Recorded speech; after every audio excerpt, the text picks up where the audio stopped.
El tema de la semana, sin lugar a dudas, es el ingreso al Congreso de la Nación vía Senado del proyecto de reforma laboral. Y hay que arrancar por lo básico, pero no por ello menos importante, y es que si vos sos laburante, el espíritu de esta reforma laboral está en tu contra. Te va a perjudicar directamente. No está hecha para generar más empleo de calidad, no está hecha para generar empleo en relación de dependencia, como dice el gobierno, sino que tiene un objetivo principal. Y ese objetivo principal es otro, es cristalizar normativamente un cambio de poder en las relaciones entre empresarios y trabajadores. Ese es el verdadero objetivo de la reforma laboral. Cristalizar normativamente ese cambio en las relaciones de poder. Además, esta reforma, entre tantas otras cosas que tenemos para comentar, parte de un supuesto completamente falso, que cualquiera de ustedes, que si es laburante, lo sabe y lo conoce perfectamente, y es ese falso supuesto de una igualdad entre trabajadores y empleadores a la hora de negociar, ¿no? Esa idea del mutuo acuerdo, que está muy mencionada en la reforma laboral, ¿eh? En varios fragmentos de la reforma laboral, esas casi 80 páginas, está muy mencionado el tema del mutuo acuerdo. De hecho, Federico Sturzenegger, por ejemplo, en relación a uno de los tantos puntos de la ley, el banco de horas, así lo expresa con total claridad. Entonces lo que ahora se hace una cosa que se llama el banco de horas. Es decir, bueno, hoy nos tenemos que quedar 2 horas más. Entonces nos quedamos 2 horas más y entonces el empleador te puede decir, mira, hagamos lo siguiente, vamos a hacer 2 horas más y no vengas el viernes a la mañana. Se entiende a dónde vamos, ¿no? Sí, o sea, sí. Permite, digamos, que la jornada laboral, así como hablábamos de la flexibilización de las vacaciones, de mutuo acuerdo, acá también el empleador y el trabajador puedan también diseñar una estructura más flexible, ¿no?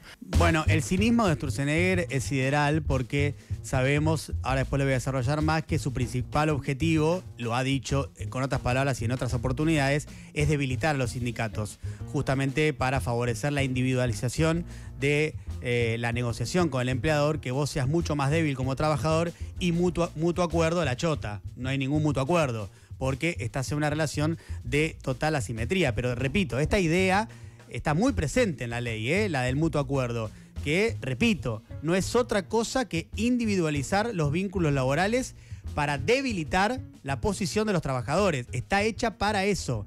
En la vida real no hay ningún mutuo acuerdo. Lo que hay es una asimetría entre tu empleador y vos que sos laburante. Uno depende de su empleador. Y por eso, justamente, para intentar equiparar esa asimetría, es que existen los sindicatos, ¿no? Para equiparar esa asimetría de poder. Y por eso esta ley busca debilitarlos sustancialmente. La reforma ataca, vamos a hacer 2 grandes columnas, ¿no? Ataca derechos individuales y derechos colectivos. Por supuesto que en lo que tiene que ver con el debilitamiento de los sindicatos es esto último, los derechos colectivos. Pero vamos a arrancar para mencionar algunos de los derechos que te atacan a vos individualmente, como laburante, ¿no? De los derechos individuales. Uno, sin lugar a dudas, lo mencionaba recién Sturzenegger, tiene que ver con el tiempo de los trabajadores. Porque esta ley lo que prevé es una mayor discrecionalidad de los empresarios para decidir sobre el tiempo de los trabajadores, sobre el tiempo de tu vida. El banco de horas, básicamente lo que dice es que se podrán compensar jornadas mayores un día con menores en otro. Los decía Sturzenegger recién. Un día te quedas más horas, otro día venís menos horas. Pero claro, hoy esto, por la ley vigente, porque el banco de horas ya existe, solo se puede negociar con los sindicatos. Ahora se podría negociar directamente con el trabajador. Es decir, que a vos trabajás en un supermercado, el supermercado el jueves está teniendo muy bajas ventas, no sé, no está entrando nadie, y te dicen, che, ¿sabes qué? Las 4 horas que te quedan, andate a tu casa y mañana vení que, no sé, tenemos una promo de tal cosa y te quedás 4 horas más. Estoy dando cualquier ejemplo para que se entienda lo que quiere decir la discrecionalidad total que le da esta ley al empresario para con el trabajador. Porque el banco de horas es cumplir una X cantidad de horas al mes.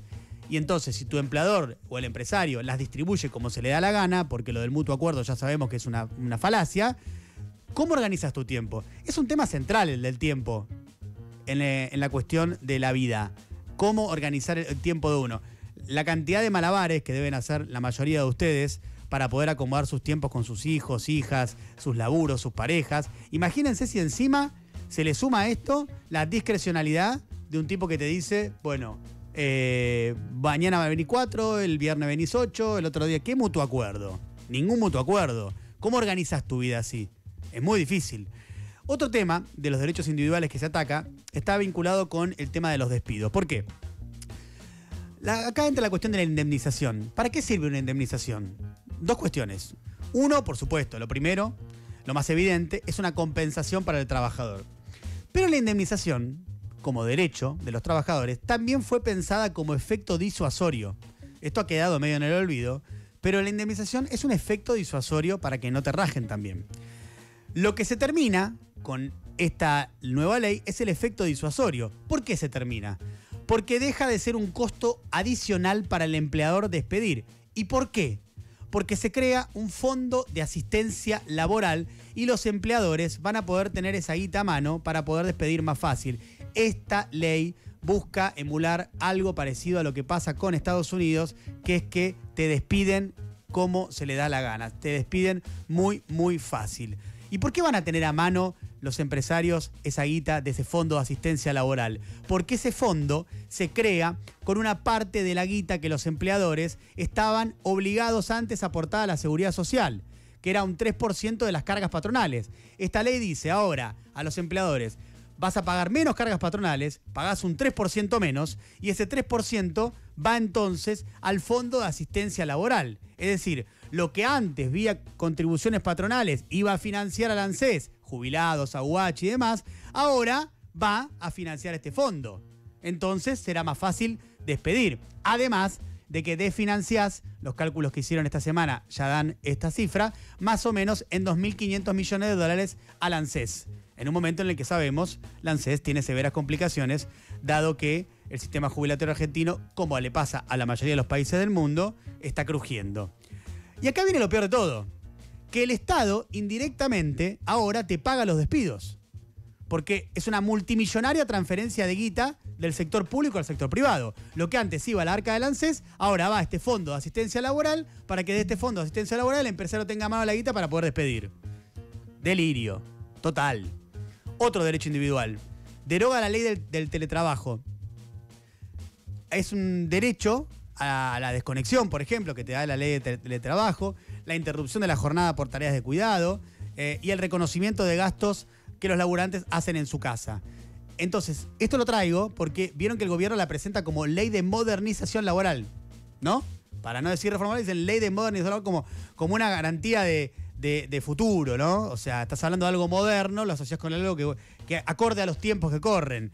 Ahora, elimina la ley del trabajo, de teletrabajo, que sí es muy moderna, que en Argentina fue bastante pionera, que se extendió a la mayoría de los países del mundo. Hoy hay leyes de teletrabajo acorde a la situación actual en muchos países del mundo, pero justamente una ley nueva, moderna, la eliminan y no la reemplazan por nada. ¿No era que había que adaptar las leyes a los tiempos que corren? No, la realidad es otra. La palabra modernidad es lo único de moderno que tiene esta ley. No tiene absolutamente nada de moderno porque es una reforma laboral extremadamente regresiva. Y acá nos metemos en el tema de los derechos colectivos. Esta reforma laboral debilita las negociaciones colectivas. ¿Por qué? Porque fija que prima el convenio por empresa o región por sobre el convenio por actividad o nacional. Es decir, en Argentina nosotros tenemos sindicatos nacionales y sindicatos por rama de actividad. Eso le ha dado fortaleza histórica a los sindicatos argentinos. Lo que están diciendo acá es el modelo de Estados Unidos, por ejemplo, o el de Perú, que vos podés armar un sindicato dentro de la empresa y el convenio que haga ese sindicato que arma dentro de la empresa prima por sobre el convenio colectivo nacional. Es decir, una locura. El convenio, por ejemplo, te fija un salario de los ingresantes. El problema, dice el gobierno, es que ese salario te lo fijan en AMBA y entonces el interior no se puede acomodar porque el AMBA tiene más productividad, por ejemplo, en algunos casos, en algunas cuestiones. Es todo lo contrario. Están acomodados justamente en base al interior. De hecho, en promedio, los salarios de los ingresantes están por debajo de la línea de pobreza.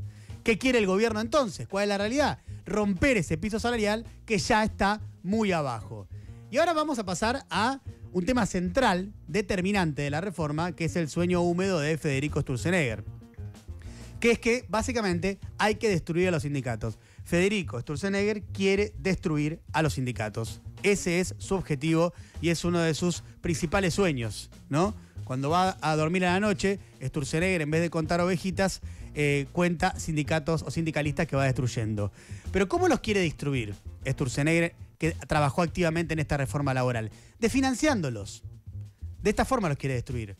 Ya en febrero del 2024 dio una charla en la Universidad de Harvard y lo dijo con total claridad. No hay dudas de lo que quiere hacer Sturzenegger. Escuchémoslo. So basically Argentina has an economic system where you have a status quo, you have ingrained actors which basically have created a system which the purpose of which is to extract rents in their favor. What is the strategy to change this system which is so ingrained in the system? Okay? And one possibility is that is to impoverish these interest groups. Clarísimo, ¿no? And to drain them from the resources. Clarísimo, clarísimo. Está hablando de los sindicatos. ¿Cuál es la estrategia, dice Sturzenegger, para cambiar este sistema tan arraigado en el sistema? Una posibilidad, dice Sturzenegger, es empobrecer a estos grupos de interés, léase los sindicatos, y sacarles recursos. No hay duda de lo que quiere hacer. Una posibilidad para cambiar este sistema es empobrecer a estos grupos de interés y sacarles los recursos. Y acá viene el de financiamiento de los sindicatos que está previsto en la ley. Porque, por ejemplo, con la cuota solidaria, la cuota que pagan todos los trabajadores que se les descuenta del sueldo, en realidad la cuota solidaria la pagan quienes no están afiliados, porque ahora voy a hablar también de la cuota de afiliación. La cuota solidaria la pagan los trabajadores no afiliados al sindicato, pero que reciben beneficios del sindicato. Por ejemplo, todos los que están en el convenio colectivo que el sindicato arregla. Por ejemplo, las cuestiones salariales, la paritaria. Por ejemplo, los beneficios que están en el convenio colectivo. Es decir, se benefician del accionar del sindicato. La cuota solidaria es un porcentaje que depende del sindicato, va del 1 al 2%, y lo pagan justamente quienes no están afiliados al sindicato. Esta ley rompe esto. ¿Por qué? Porque ahora el trabajador, si se aprueba la ley, tiene que manifestar su consentimiento para la cuota solidaria. Entonces va a romper esa solidaridad. Seguramente la va a romper. A eso apunta, por lo menos. A eso apunta. La otra es el tema de la cuota de afiliación, que son las personas que están sindicalizadas, que es un porcentaje promedio más alto que el de la cuota solidaria, por general en torno al 3%, un poquito más, depende del sindicato. Las empresas, fíjense cómo le entran al financiamiento sindical, ahora van a dejar de estar obligadas de ser agentes de retención de la cuota de afiliación. ¿Qué significa esto? Que si llega a pasar, los sindicatos van a tener que estar obligados a ir a cobrar trabajador por trabajador, imagínense la logística que va a generar eso, para que paguen la cuota. ¿Se entiende? Hoy las empresas recogen ese descuento, ese 3%, y se lo transfieren al sindicato. El gobierno quiere sacar esto y que vos le tengas que ir a cobrar al afiliado por afiliado. Una locura. Y atención con el antecedente. Una reforma laboral completamente regresiva, destructiva de los derechos laborales, fue la reforma laboral del 2017 en Brasil con Michel Temer en la presidencia, con Lula preso. Hoy, si ustedes van a Brasil, ya con Lula presidente hace 3 años, todavía Lula no pudo revertir todos los efectos negativos de esa reforma laboral. Imagínense lo que fue eso. Otro punto al que aporta esta ley de carácter netamente antisindical es el derecho a huelga. Limita mucho el derecho a huelga. ¿Cómo lo limita? Fácil. Crea una lista de servicios esenciales enorme. Los servicios esenciales ya existen. ¿Está bien? Por ejemplo, una terapia intensiva de un hospital, que vos tenés que garantizarla más allá de un paro. O los trabajadores de una central nuclear, que tienen que seguir laburando porque si no, Chernobyl, ¿no? Bueno, hasta la fecha, a hoy, el listado de servicios esenciales es el 7% de los trabajadores. ¿Está? El 7% de los trabajadores. Con este nuevo listado pasaría al 43% de los trabajadores. ¿Y saben por qué limita el derecho a huelga? Porque el servicio esencial tendría una obligatoriedad de mantener el 75% del servicio normal. Es decir, la casi totalidad de los trabajadores incluidos en este nuevo listado, que abarca la mitad de los trabajadores de Argentina en relación de dependencia, serían de servicio esencial. Hasta los gastronómicos serían de servicio esencial. Es una locura. Lo que hace es atacar el derecho a huelga. Lo que busca esto es que no puedas hacer una huelga. Y además crea una nueva lista, que es la lista de actividades de importancia trascendental, que tendrán una obligación de prestación mínima del 50%. Es decir, entre actividades de importancia trascendental y servicios esenciales, básicamente no va a haber derecho a huelga. Y por supuesto que después sigue limitando la acción sindical con limitando asambleas, licencias gremiales, la protección del sindicalista. Bueno, Bullrich, Patricia, estuvo invitada en el evento anual de Techín junto a Paola Orozca y ahí festejó que se limite la acción sindical, lo decía de la siguiente manera Bullrich. Los delegados van a tener un límite de 10 horas mensuales pagas. El resto a laburar. Aplausos. Múltiples aplausos. Además, de esa manera siguen siendo trabajadores, no solo delegados, que es muy importante. Bueno, la búsqueda es clarísima, ¿no? Disciplina laboral en los ámbitos de trabajo. Ya para cerrar, Argentina siempre tuvo una estructura sindical muy consolidada, con sindicatos nacionales por rama de actividad que negociaban con fortaleza y además prestaban actividades mutuales. Por supuesto que acá también puede entrar la crítica a la representatividad sindical, a cómo hay sindicalistas que se han mantenido 40 años dentro de sus gremios, cómo sindicalistas se han transformado en un fenómeno que en los 90 empezamos a ver y en los 2000 se profundizó, que son sindicalistas empresarios. Hay múltiples críticas para hacerle al sindicalismo argentino, sin lugar a dudas. Ahora, es mucho mejor un país con sindicalistas cuyos algunos de ellos sean muy malos, pero que haya sindicalismo vigoroso, que un país sin sindicalismo. Eso no hay ninguna duda. De hecho, la particularidad que tiene Argentina de la negociación colectiva centralizada nos diferenció mucho del resto de Latinoamérica y tuvo un efecto claro. Fuimos un país mucho menos desigual que el resto. Ahora estamos cada vez más desiguales por multiplicidad de fenómenos. Pero durante mucho tiempo, una de las columnas vertebrales de por qué Argentina en Latinoamérica era el país menos desigual era, sin lugar a dudas, su estructura sindical y la forma en la que esa estructura sindical estaba diseñada. De hecho, Argentina y Uruguay tienen las tasas de sindicalización más altas de Latinoamérica, que es cerca del 35% de los trabajadores registrados. Todo esto hizo que la estructura sindical resistiera los embates contra el sindicalismo y contra los trabajadores, tanto de la década del 70 como la de los 90, que por supuesto igual fueron debilitando a las estructuras sindicales. Bueno, ahora, esto lo tenemos que tener muy en cuenta, estamos ante una tercera oleada contra los trabajadores. Tuvimos una en los 70, tuvimos una en los 90 y tenemos una ahora. Esta es una tercera contrarreforma laboral. Bueno, ojalá que no tenga éxito.